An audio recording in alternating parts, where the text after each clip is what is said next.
The government shutdowns left thousands of federal workers sitting at home, but one D.C. lawyer didn't just wait it out. IRS attorney Isaac Stein traded spreadsheets for street eats, launching his own hot dog cart called Shysters, selling franks in a full suit and tie. It's become a viral hit in the lesson in finding purpose when life hits pause. Isaac joins us now from Washington, D.C. Isaac, thanks for being here today.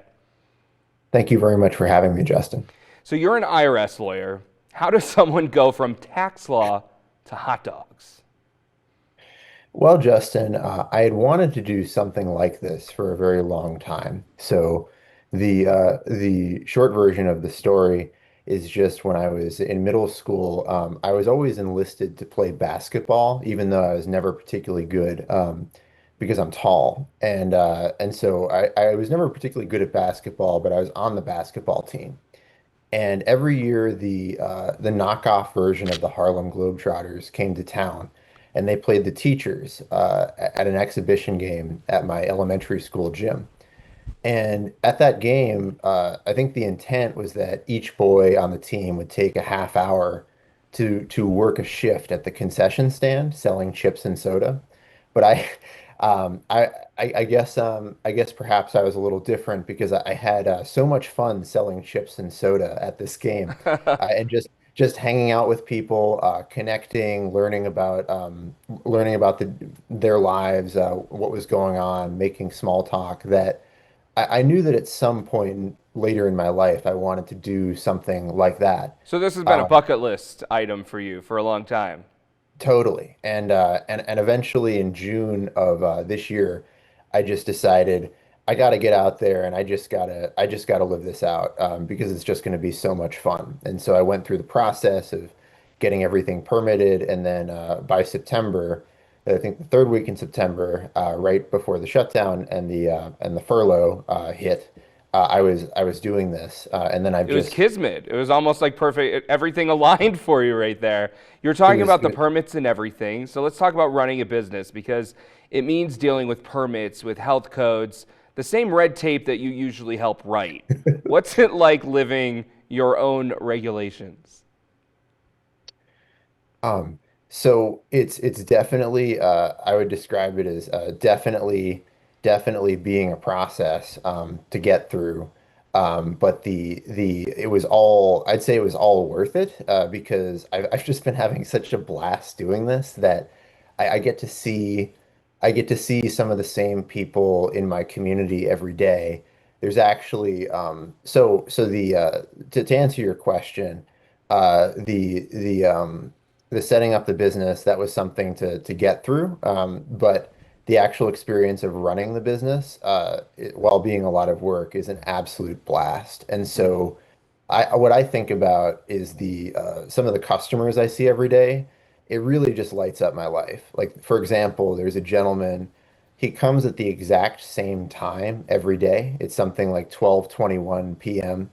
I know exactly what he wants. He wants a moon pie, Uh-huh. an RC cola, and one hot dog made what I call the correct way with mustard and sauerkraut. And he shows up at the exact same time and wants the exact same thing. And so, kind of just the joy that I get from providing that is just so much fun that I really wouldn't trade it for anything. And a stark contrast from what you must do as a tax attorney, for sure.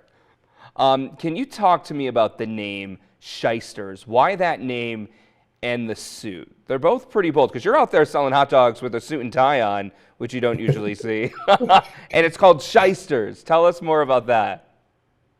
I would say that both the name and the shtick of having the suit, it's just part of my attempt at humor. So, with the name, it's a play on the fact that I'm a lawyer, and a shyster is an unethical or deceptive person, particularly a lawyer. And there's a bit of irony in this because I'm really trying to run the business by to the letter, the right way, by having all the permits and paying the taxes, etc. And so it's just me having fun. But the and then the suit, especially in a place like DC, clothes have so much. people put so much value on this with social positioning. It's my attempt at an artistic comment. So Okay. that's it. But it's also, again, just me having a good time. When the shutdown ends, what happens to Shysters? I will absolutely continue to operate the stand. So the plan is to report back. I'm going to report back to work as soon as I can when this is over, and then I'm going to continue to operate the cart on Fridays. The intent is Friday nights, and then also weekends. All right, finally, if someone watching this is stuck or in limbo or laid off right now, what's your advice for turning a setback into a story like yours? Um, I just what I would say is that I see furloughed federal employees. Some federal employees who are still working, local government employees at my stand every day.